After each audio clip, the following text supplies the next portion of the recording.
بصوا، ايه رايكم؟ يعني انا اخرتها اكل شوربه خضار.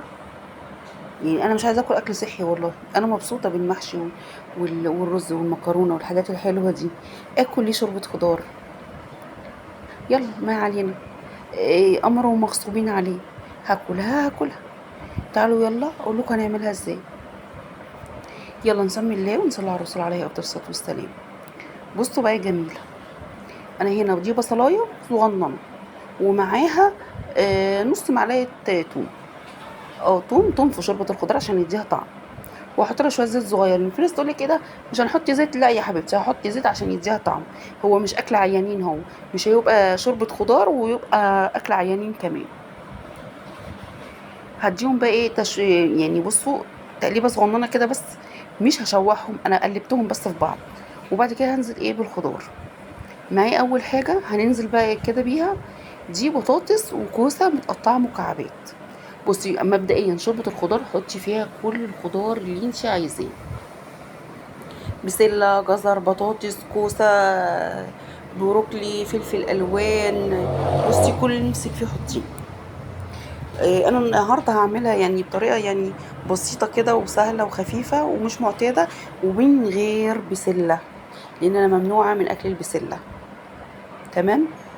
انا قلبت الكوسه بالجزر في البصل والثوم. وهنزل عليهم هنا بواحده جزر مبشوره. جزر مبشور، ليه بقى؟ هو الجزر في الطبيعي في شوربه الخضار بيتحط متقطع. انا ما بحبش حته الجزره تبقى صحيحه كده في بقي، لا مش بحبها. هو انا اخري كنت اكلها مع البسله يعني. فعشان كده انا بشره الجزر، وانا اللي هاكل انا لوحدي. انا هنا كنت بعمل لهم هم. بعمل لحفني جمال كمان كان هيتغدى عند ماما. كنت بعمل له فاصوليا بيضه اهيت. وكنت بسلق نص فرخه لي انا والراجل على قدنا. بالفعل ما كانش في حد في البيت غير انا وحفني. كنت بعمل اكل لي انا وهو. وكنت جايبه طماطم بقى ايه مولعه عليها في الحله اللي هناك دي بتستبك. وكان في حاجات في الطبق والمصفى اللي هناك غاسله الخضار وحاطاه بيتصفى كده يعني. عارفين ستي بيت شاطره يعني. ما تنسوش اللي يوصل معانا لحد هنا يحط اللايك والشير. هنا هحط حبه فاصوليا صغيرين. يعني التركيبه دي كلها بتتصاية. عامله كوسيتين جزرايه شويه الفاصوليا دول. بسله ممنوع من البسله. كنت عايزه احط بروكلي بجد يعني. وقلت اجيب بقى النهارده وانا في السوق. للاسف ما لقيتش.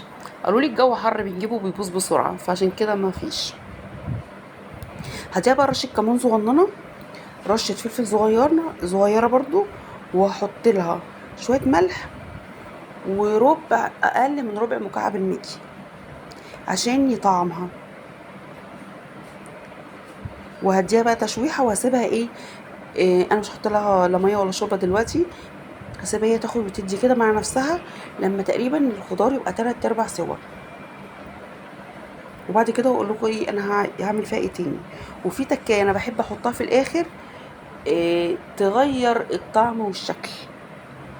لاني مجرد ان انا ببص كده لشوربه الخضار بشكلها الابيض يعني ربنا يعافينا جميعا.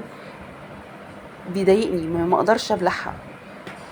بصي هي من حته مكعب المرقه دي حته صغننه خالص.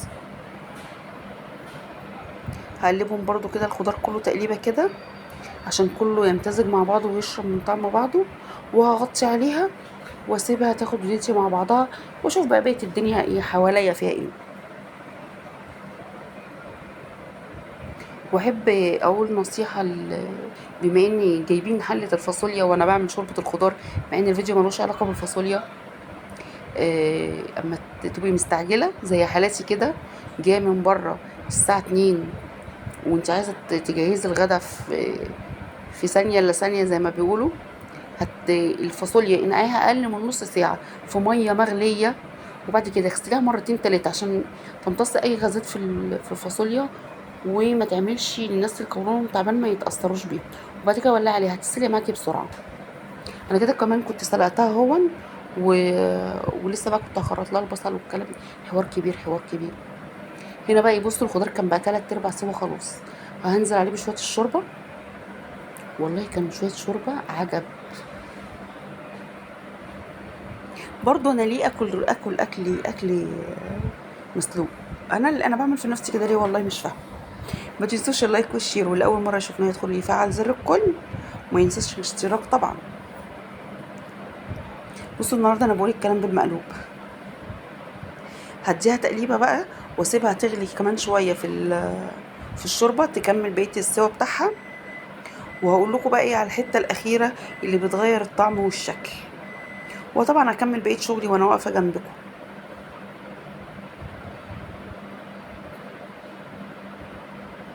بصي بقى هنا، وجاءت اللحظه الحاسمه. وجاءت مش وجاءت. طماطمية واحدة مبشورة، هتغير لونها، هتغير طعمها، هتحسسك بانك انتي يعني قادرة تاكليها. والله بجد يعني اعملوها بالطريقة دي هتعجبكم قوي. وانا عايزه اقول لكم يعني انا في العادي احنا كلنا بنحب شوربه الخضار، بس لما بنبقى كلنا هناكلها بعملها بطريقه مختلفه شويه. هي شبيهه لدي بس فيها تكات يعني مختلفه شويه، بس بجد بتبقى تحفه.